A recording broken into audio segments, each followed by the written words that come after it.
Well, hello everybody, welcome to Red Tool House. On our YouTube channel, we talk about all things homesteading and try to implement some of those things on our rural 100 acres in southern West Virginia. No, I'm not trying to do a Kilroy impersonation. Today I want to talk about sycamore trees. So the question is, do sycamore trees have any value on your homestead or small farm? No, absolutely none. No, not going to answer it like that. But let's talk about sycamore trees. I have a love-hate relationship with sycamore, maybe more hate than love. But let's talk about it. So, first of all, what is a sycamore tree? What's the easiest way to identify a sycamore tree? Well, just like any tree, you can see I'm standing in front of three very large sycamore. Just like any tree, you can look at their leaves. Their leaves are pretty easy to identify. We'll pluck a leaf from a tree that is on the ground and not 90 feet in the air. So here is a sycamore leaf. Kind of maybe, if you squint your eyes and tilt your head to one side, it may resemble a red maple, but not really. It does have three non-distinct, they're not completely distinct lobes. Has a bit of a sawtooth pattern, very broad veins. So they're pretty recognizable. There's really not a lot that looks like that. So it's easy to identify them that way. But obviously to identify sycamore by the leaf, you have to look at it when it's fully leaved out. Obviously that time of year, spring and summer. They are deciduous trees, so obviously they lose their leaves in the fall, just like everybody else does. But probably the easiest thing to recognize sycamore is its bark. It has a very unique bark, and actually to me I think that's one of the most appealing. It's very pretty. So you have this very furrowed, very scaly bark. You can see this sycamore to my left is not as scaly as the two to the right.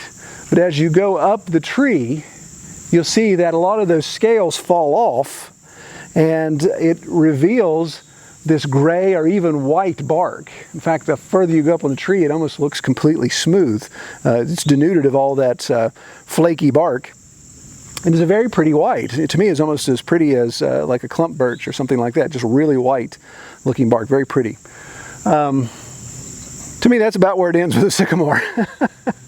Another way to identify sycamore is in the winter time. Obviously the bark, you're going to be able to look at that 12 months out of the year. You're going to be able to identify that pretty easily. But for some reason, if you can't, sycamore usually hold their seed balls, these big, they look like about the size of a golf ball, and they're little puffy seeds, and they usually stay on the tree all through the winter. So it almost looks like, hey, that tree forgot to drop its payload.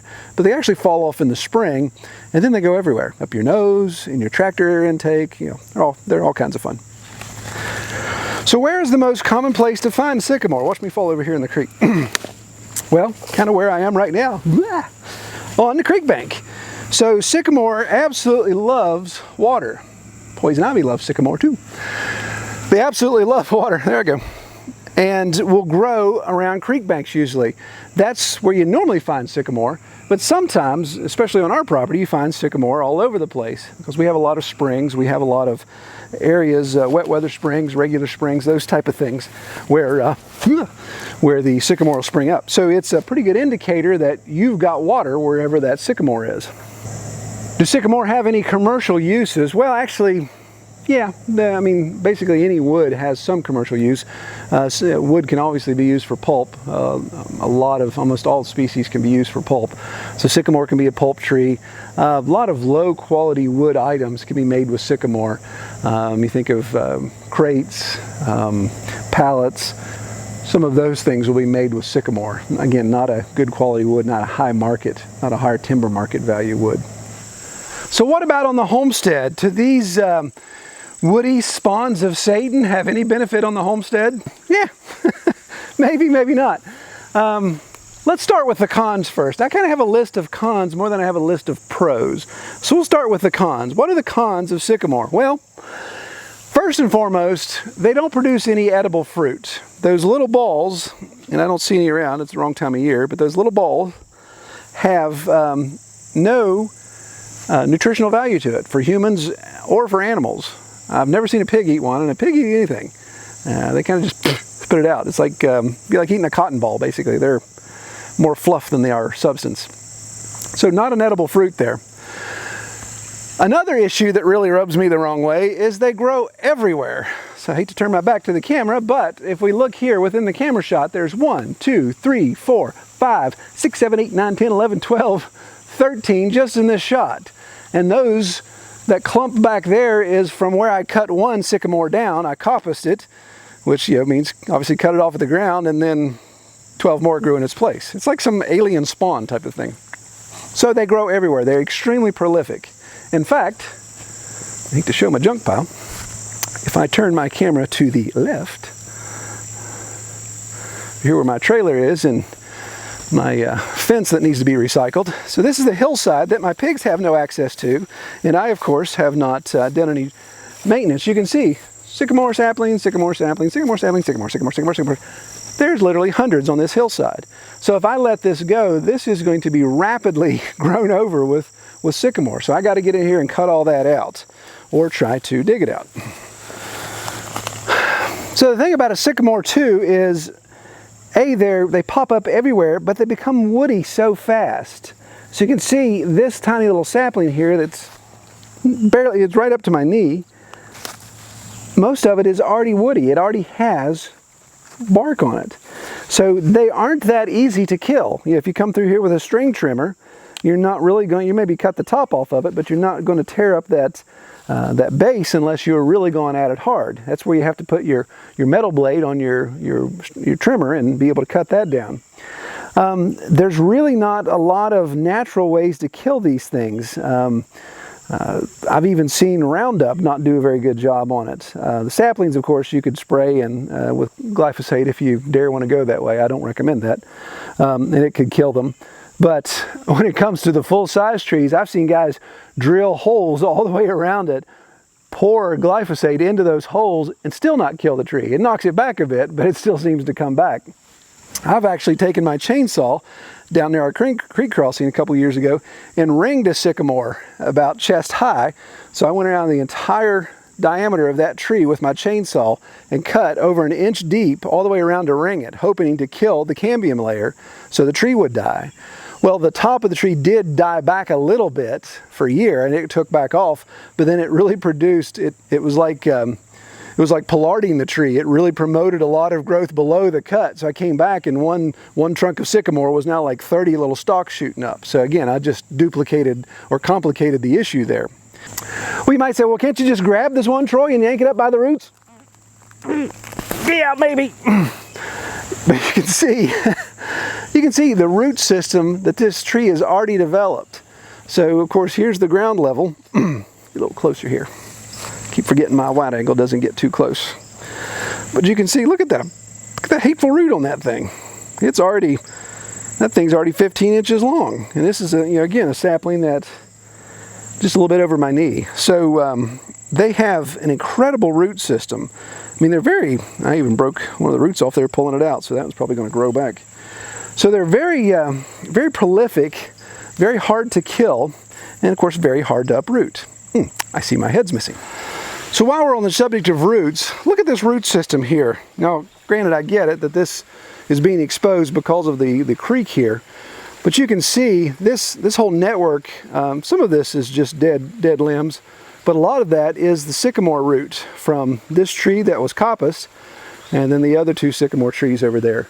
So their roots just grow out so far, and they do tend to stay somewhat shallow, but there's just so many of them, and they do stay close to the surface of the ground and can cause issues when it comes to foundations or sidewalks or anything like that. You can get some serious upheaval there.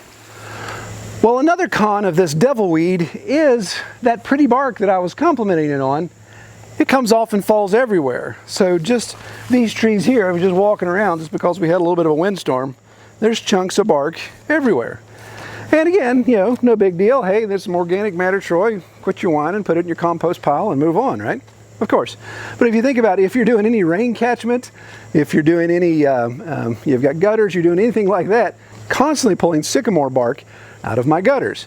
In fact, sometimes my gutters grow sycamore trees because those little seeds get everywhere.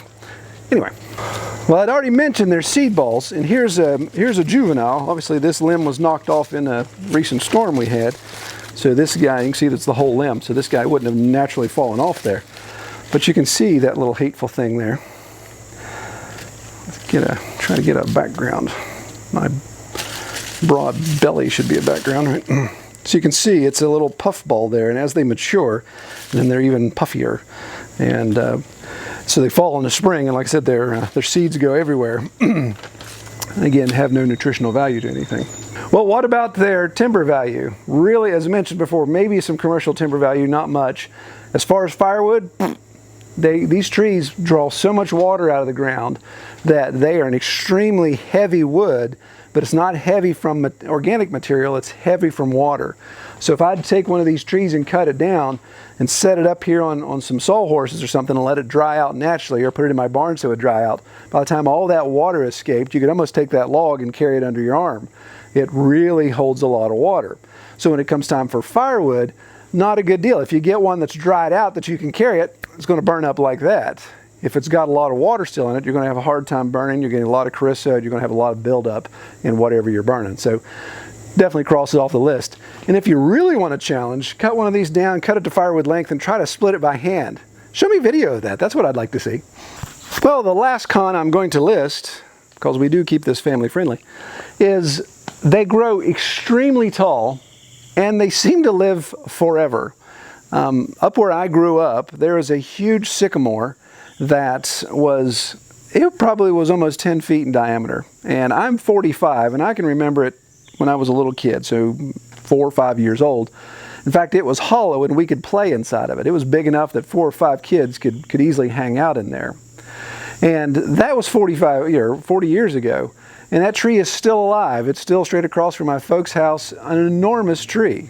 So they tend to live for quite a long time, but the downside to that, as is with the one where I grew up, is extremely hollow. So you can imagine the amount of weight. That tree is easily over 120 feet tall. Some of these trees are getting close to, that was probably about 80 feet tall. So they get all this weight above them, they get really hollow, then guess what? You have a windstorm, bang. You've got a very heavy tree falling down across whatever. So as they get older, they get hollow and they become more dangerous.